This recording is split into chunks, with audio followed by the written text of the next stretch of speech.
नमस्कार सभी को। बीए पार्ट प्रथम वर्ष के आज के व्याख्यान में हम संस्कृति के परिवर्धन सिद्धांतों की चर्चा कर रहे थे। इससे पूर्व हम दो चर्चाएं कर चुके हैं। संस्कृति परिवर्धन के उद्विकासीय सिद्धांत की और दूसरा प्रसारवादी सिद्धांत में ब्रिटिश प्रसारवाद की। अब हम इसके आगे जर्मन प्रसारवाद की चर्चा करेंगे। जर्मन प्रसारवादी सिद्धांतों को संस्कृति चक्र से भी संबोधित किया जाता है।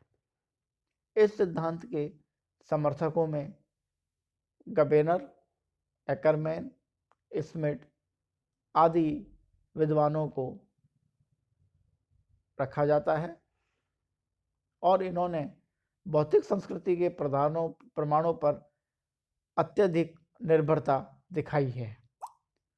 प्रसार संबंधी अपनी व्याख्याओं को सामाजिक संस्थाओं के संदर्भ में प्रमाणित करने का काम इन्होंने नहीं किया। अर्थात जो जर्मन प्रसारवादी हैं यह भौतिक संस्कृति के तत्वों पर अत्यधिक आश्रित रहे हैं और सामाजिक संस्थाओं के संदर्भ में इन्होंने संस्कृति के प्रसारवाद को समझाने का प्रयास नहीं किया है। जर्मन प्रसारवादियों के अनुसार प्रत्येक संस्कृति के प्रसार का एक घेरा होता है, अर्थात एक निश्चित सीमा होती है जिसे ऐतिहासिक प्रमाणों के आधार पर ज्ञात किया जा सकता है, जो कई स्थानों पर होते हैं। इस सिद्धांत की जो मूल कमी थी वह यह थी कि यह सिद्धांत प्रसार क्या है यह तो बताता है, परंतु प्रसार कैसे होता है, क्यों होता है, उसकी व्याख्या नहीं कर पाता। अर्थात जर्मन प्रसारवादी यह बताने का प्रयास करते हैं कि प्रत्येक संस्कृति का प्रसार का एक घेरा होता है और उस घेरे के अंतर्गत वह संस्कृति अपना प्रसार करती है। उस घेरे के बाद उस संस्कृति के तत्वों का प्रसार नहीं होता। इस तरह जर्मन प्रसारवादियों ने यह तो बताया कि संस्कृति का प्रसार होता है, परंतु यह नहीं बताया कि संस्कृति का प्रसार क्यों होता है। प्रसारवादी सिद्धांतों की जो अगली कड़ी है उसमें अमेरिकन प्रसारवाद को रखा जाता है। अर्थात पहला प्रसारवाद ब्रिटिश प्रसारवाद के नाम से जाना जाता है। विलियम स्मिथ और मैरी इसके पक्षधर थे। दूसरा जो प्रसारवाद है वह है जर्मन प्रसारवाद। गबेनर, एकरमैन और स्मिट इसके मानने वाले थे। तीसरा जो प्रकार है वह है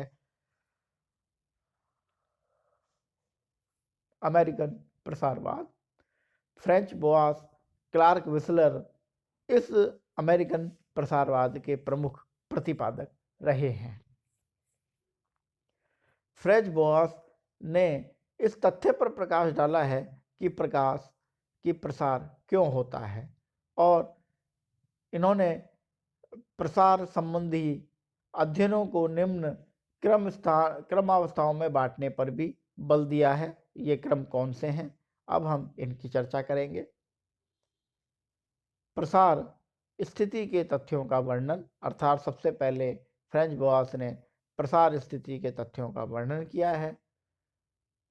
दूसरी बात यह बताते हैं कि प्रसार विशेष से सामान्य की ओर अग्रसर होने का प्रयास है। अर्थात जब भी संस्कृति का प्रसार होता है तो विशिष्ट संस्कृति का प्रसार सामान्य संस्कृति की ओर होता है।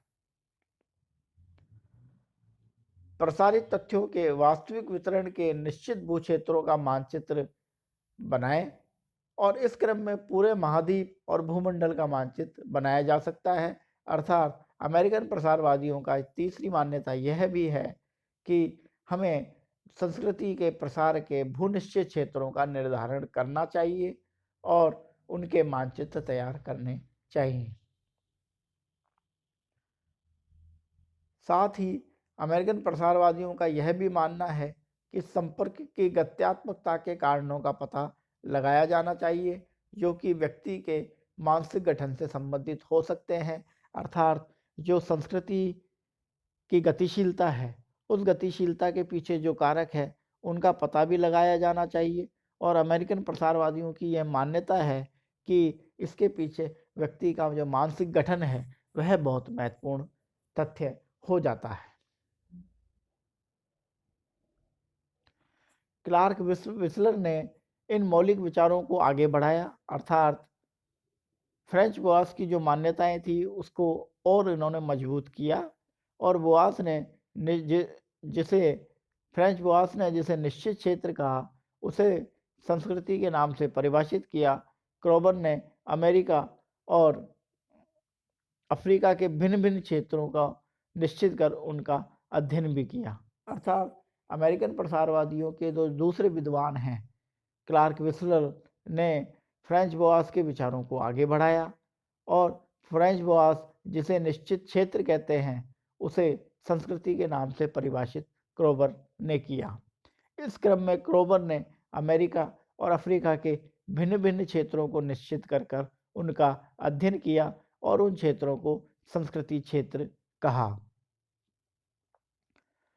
उदाहरण के लिए उत्तर अमेरिका में एस्किमो संस्कृति क्षेत्र विद्यमान है। इसी प्रकार उत्तर पश्चिमी तट संस्कृति क्षेत्र कैलिफोर्निया व कोलंबिया का पठार आदि का निर्धारण कर वहाँ की पारिस्थितियों, भोजन के साधन, गृह निर्माण, कला, धर्म आदि सभी तत्वों की समानताओं पर प्रकाश डाला और निष्कर्ष निकाला कि प्रत्येक संस्कृति का प्रसार होता है। प्रसार होते समय ये संस्कृति तत्व पर्यावरण के अनुसार परिवर्तित भी होते रहते हैं और उस पर्यावरण में विशिष्टता भी प्राप्त करते रहते हैं। अर्थात ये जो अमेरिकन प्रसारवाद है, इसके जो विद्वान हैं फ्रेंच बोआस और क्लार्क विस्लर, तो क्लार्क विस्लर ने फ्रेंच बोआस के तथ्यों को आगे बढ़ाया। फ्रेंच बोआस जिसे निश्चित क्षेत्र कहते हैं, उसे क्लार्क विस्लर संस्कृति क्षेत्र के नाम से पुकारते हैं। और इन्होंने अमेरिका के आदिवासी क्षेत्रों को, संपूर्ण अमेरिका के सांस्कृतिक क्षेत्रों को 16 सांस्कृतिक क्षेत्रों में बांटा। उदाहरण के लिए उत्तर अमेरिका में एस्किमो संस्कृति क्षेत्र, उत्तर पश्चिमी तट संस्कृति क्षेत्र, कैलिफोर्निया व कोलंबिया का पठार आदि का निर्धारण किया और वहाँ के संस्कृति क्षेत्रों की चर्चा की। क्लार्क विस्लर ने इन निश्चित संस्कृति क्षेत्रों की पारिस्थितियों, भोजन के साधनों, गृह निर्माण, कला एवं धर्म सभी तत्वों की समानताओं पर प्रकाश डाला और निष्कर्ष निकाला कि प्रत्येक संस्कृति का प्रसार होता है, अर्थात प्रत्येक संस्कृति का परिवर्धन, परिमार्जन होना तय है। और प्रसार करते समय इन संस्कृतियों में भी पर्यावरण के अनुरूप कुछ परिवर्तन आ जाते हैं और उस पर्यावरण के अनुसार उसमें वह विशिष्टता प्राप्त हो जाती है।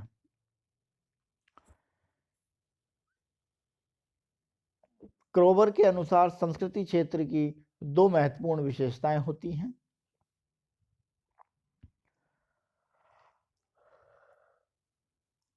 भोजन में विशेषीकरण, और विशेषीकरण एक विस्तृत क्षेत्र में समान रूप से विभाजित होता है।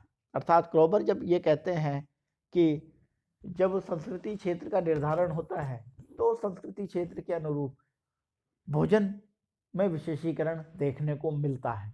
और यह जो विशेषीकरण है, वह एक विस्तृत क्षेत्र में समान रूप से विभाजित होता है, जिसे हम संस्कृति क्षेत्र कहते हैं। इस प्रकार अमेरिकन जो प्रसारवादी हैं, उन्होंने संस्कृति के प्रसार की तत्वों को सामने रखा और फ्रेंच बोआस, क्लार्क विस्लर और क्रोबर मुख्य रूप से ये तीनों मानवशास्त्री अमेरिकन प्रसारवाद के समर्थक रहे हैं। फ्रेंच बोआस के तथ्यों को क्लार्क विस्लर ने आगे बढ़ाया और क्लार्क विस्लर के तथ्यों को क्रोबर नामक मानवशास्त्री ने आगे बढ़ाया। इस प्रकार प्रसार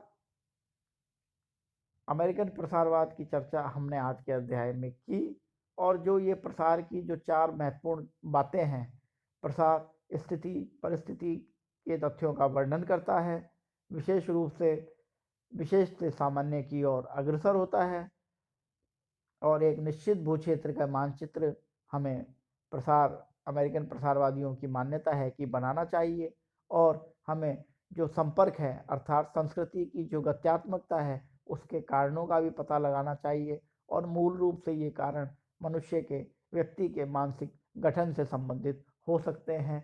यह मान्यता अमेरिकन प्रसारवादियों की है। आज के व्याख्यान में संस्कृति के जो परिवर्धन का जो दूसरा सिद्धांत है, प्रसारवाद का सिद्धांत, उसमें हमने अमेरिकन प्रसारवाद की चर्चा करी। आज के व्याख्यान में इतना ही। सभी विद्यार्थियों को धन्यवाद।